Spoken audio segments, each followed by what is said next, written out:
Empezamos con el profesor Roberto López. O sea que el PRD tiene la culpa. O por lo menos la responsabilidad de todo este vainero, chicos. Bueno, buenos días. El libro que presentamos se llama El quinto rey de la baraja, ¿no? ¿Qué significa? Hace más de 30 años, Herrera Luque, Francisco Herrera Luque, publicó un libro que se hizo muy famoso, una historia novelada sobre Venezuela. Historia fabulada. Historia fabulada. Los cuatro reyes de la baraja, pues. Yo nunca lo había leído, lo leí hace apenas como 10 años y además no sabía de qué trataba. Lo único que conocí fue el título que figuró por todas partes, pero nunca cayó en mis manos. Pero yo desde el año 97, como historiador, pues comencé a identificar 4 grandes procesos de cambio sociopolítico en Venezuela, que habían estado encabezados por 4 caudillos fundamentales, pues por José Antonio Páez, Antonio Guzmán Blanco, Juan Vicente Gómez y Rómulo Betancourt.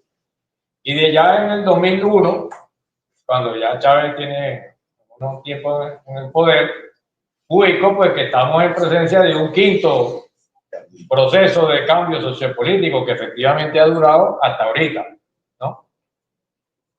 Chávez vendría siendo el quinto rey de la baraja, de esos originalmente 4 identificados por Francisco Herrera Luque. En todo caso, el análisis que yo realizo no es un análisis de historia fabulada, es un análisis histórico, de historia comparada. Pues, Venezuela ha tenido ciertamente 5 grandes procesos de cambio sociopolítico que han estado encabezados por un caudillo, pero que han tenido otros gobernantes y que tienen una característica, podemos decir en este momento, en el momento que escribí. Yo inicialmente publiqué un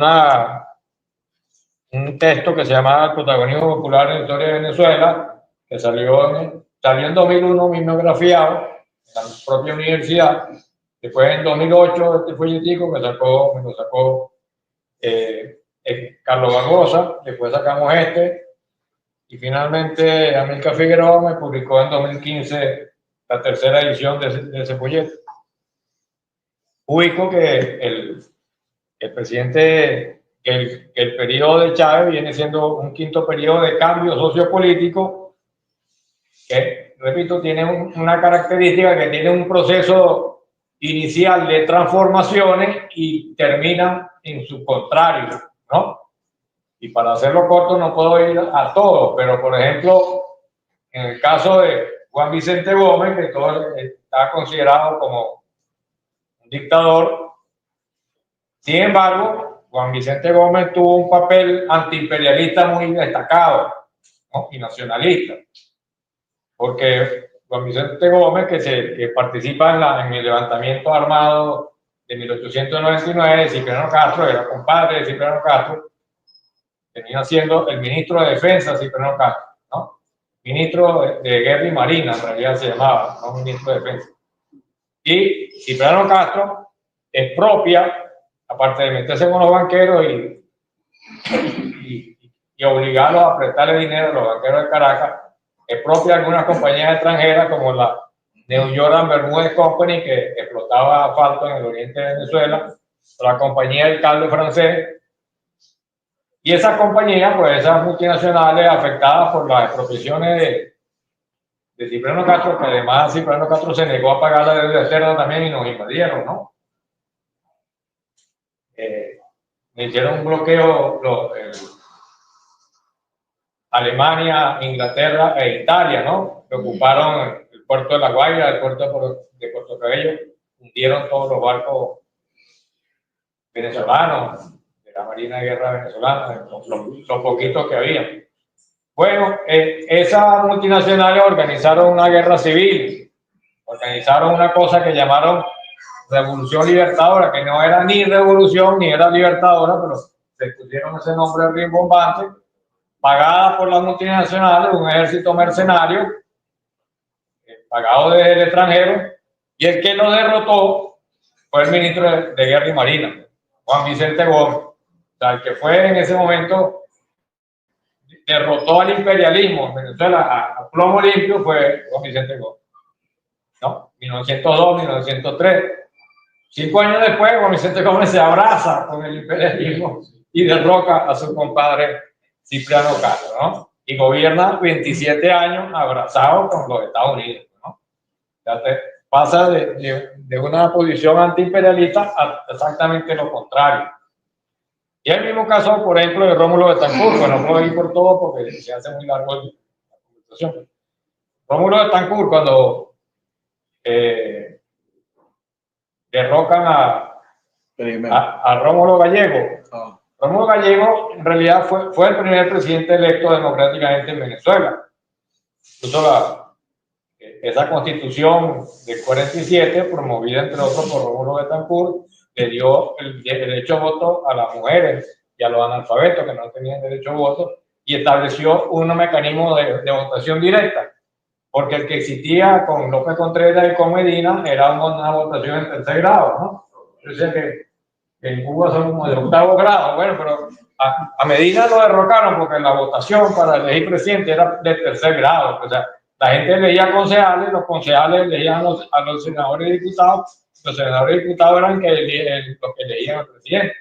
Como la gente no se caló eso, tumbaron a Medina, pues, ¿no? A ese regreso quiere regresar a Nicolás Maduro ahorita, por cierto, ¿no? A esa votación en varios grados.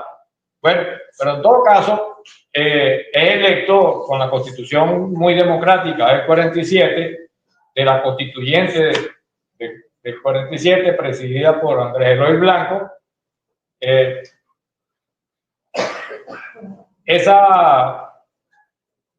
elige en diciembre del 47 a Rómulo Gallego como el primer presidente democrático de Venezuela.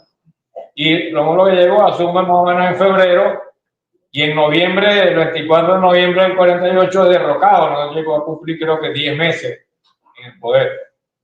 En ese proceso de derrocamiento, pues, impulsado de la Embajada de los Estados Unidos, por cierto, incluso hay unos historiadores como Margarita López Maya y otros que han sacado documentos del Congreso de los Estados Unidos donde están los informes de los agregados militares en la Embajada de Estados Unidos en Caracas, donde en las reuniones del alto mando militar estaba el agregado militar participado, porque los informes que él pasa, él dice fulano dijo esto, el otro dijo lo otro, el otro dijo lo otro, tiene que ser que el tipo estaba ahí en la reunión, ¿no? El gringo, pues, ¿no? O sea, Dios. ¿Ah? O sea, Dios. Ok. Bueno, resulta que ese alto mando militar, empujado por la Embajada de los Estados Unidos, le pasa un ultimátum a Gallego de 10 puntos. El primero de esos puntos era expulsar a Rómulo Betancourt del país. Porque para las compañías multinacionales, para el gobierno de los Estados Unidos, se consideraba que el Partido Acción Democrática era un partido comunista oculto, ¿no? Formaba parte del peligro comunista, que en ese momento estaba la histeria anticomunista en el mundo occidental por el resonante triunfo que habían tenido los soviéticos en la Segunda Guerra Mundial, y se estaba iniciando lo que se llamó la Guerra Fría. Y en el caso venezolano, pues entonces el paladín de esa Guerra Fría, del otro bando, del bando comunista, lo representaba Rómulo Betancourt, ¿no? Por supuesto, Gallego agarró ese ultimátum y lo rompió, y a los pocos días lo tumbaron, pues, ¿no? Pero quiero resaltar que en ese momento Betancourt era el enemigo público número 1 para los Estados Unidos. 10 años después, Betancourt regresa a Venezuela con el derrocamiento de Pérez Jiménez, exactamente en el puesto contrario. Betancourt llega con un acuerdo con el gobierno de los Estados Unidos, un pacto que se llama de Nueva York entre los 3 partidos, ADECO, PEI y PRD, que se confirmó en Venezuela y que se llamó aquí Pacto de Punto Fijo, porque la Casa de Caldera se llamaba Punto Fijo, y termina, en todo caso, iniciando un gobierno que es el que va a originar la lucha armada. Pues la lucha armada fue un error, pero todo fue originada por esa especie de gran traición que comete Betancourt de que después de estar 30 años luchando contra el imperio norteamericano, termina abrazándose al imperio norteamericano para poder gobernar, ¿no? Porque lo habían derrocado antes, ¿no?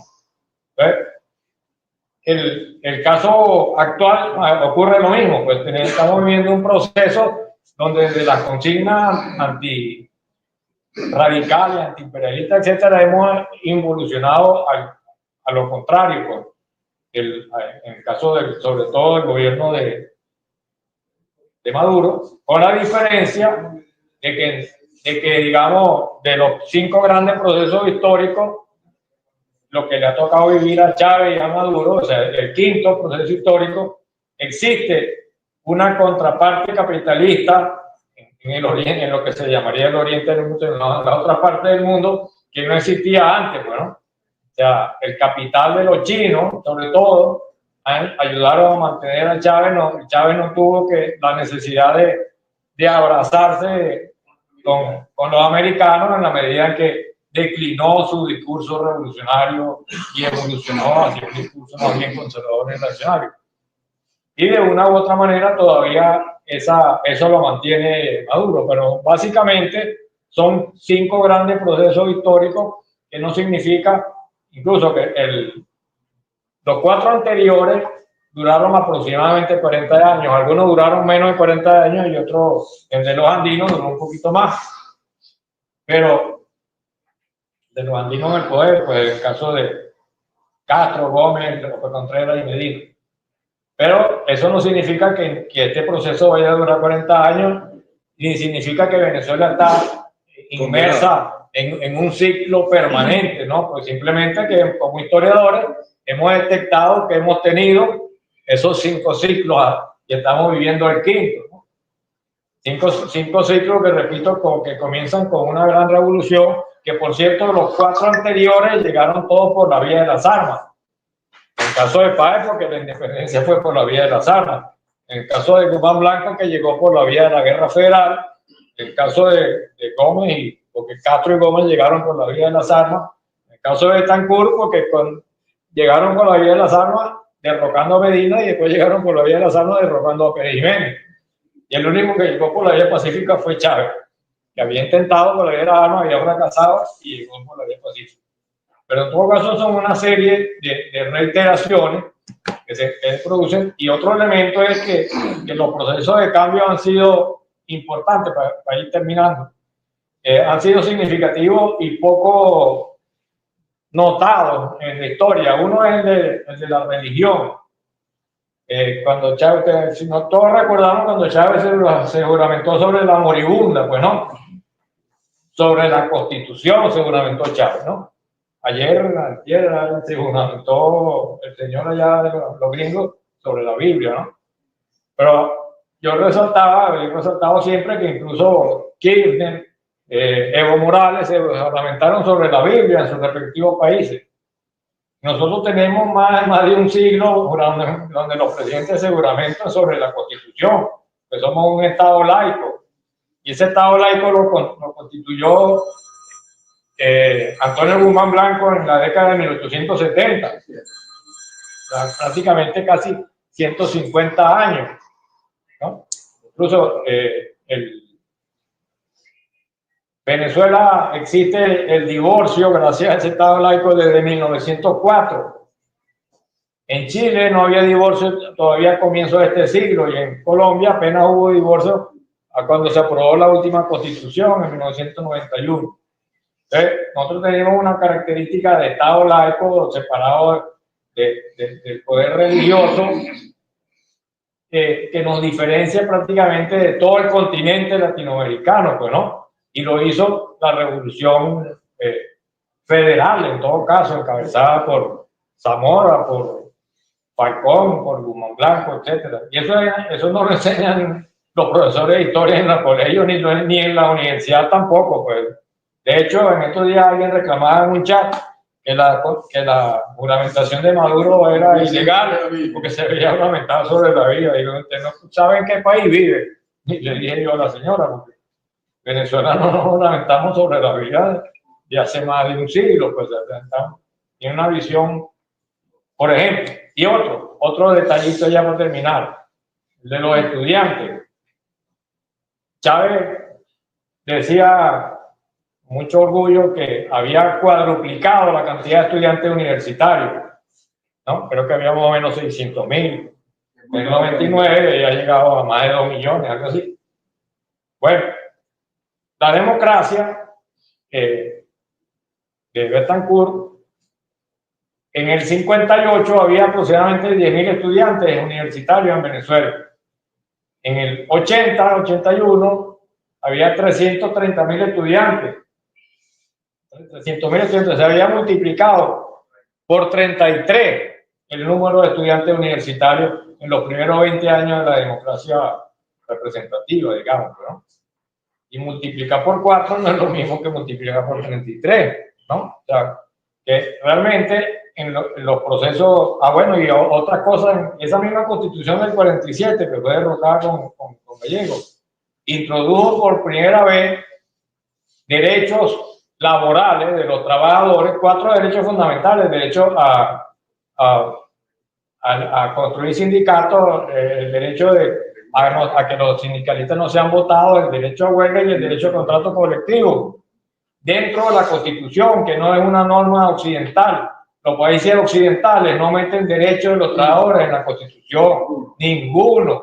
Hacen unas normas laborales que son una cosa como muy poco importante, pues las normas laborales, pero que estén consagradas en la Constitución. La primera que lo hizo fue la Constitución de Querétaro en México, en la Revolución Mexicana, en 1917, y el segundo que lo hizo fue los ADECO, pues en la Constitución del 47. Andrés Eloy Blanco. Bueno, Gonzalo Barrio, no, Raúl Leoni era el ministro del Trabajo, pero no ahí, sino con Raúl Leoni fue el ministro. Creo que Gonzalo era presidente de la Cámara, del Senado. Sí, pero el ministro del Trabajo en ese periodo fue Raúl Leoni.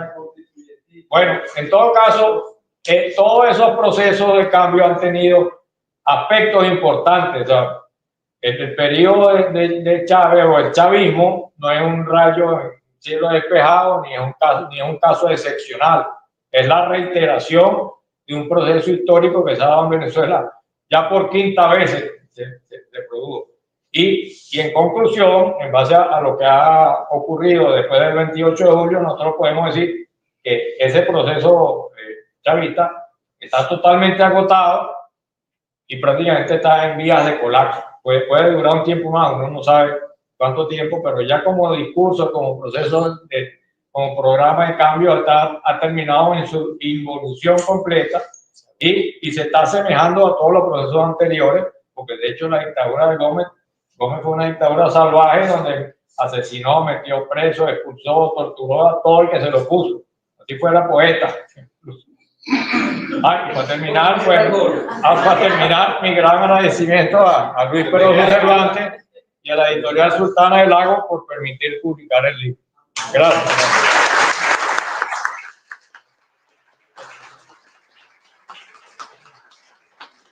Para finalizar, me han dicho que los amigos de la UNAS tienen un manifiesto del cual ninguno de los presentes se representa.